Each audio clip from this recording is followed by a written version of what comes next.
এই যে একটা সিল থামস আপ দেখতে পারেন, একটুকু সিল কাটা নেই। এটা আমরা কাটছি, এর ভেতরে কি আছে আমরা দেখবো। মনে হচ্ছে কিছু একটা উল্টো পাল্টা আছে।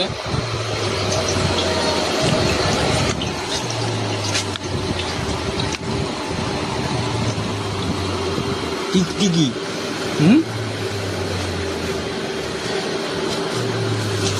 কিটা দেখ দেখি। পান বাটারের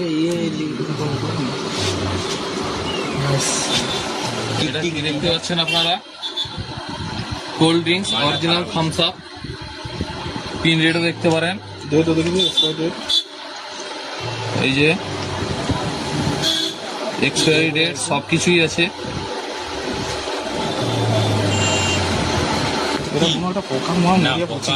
ওটা পচিয়েছে। এটা পচিয়েছে না? ঠিক আছে, বন্ধ করছে ধ্বংসটা। কি দিবা?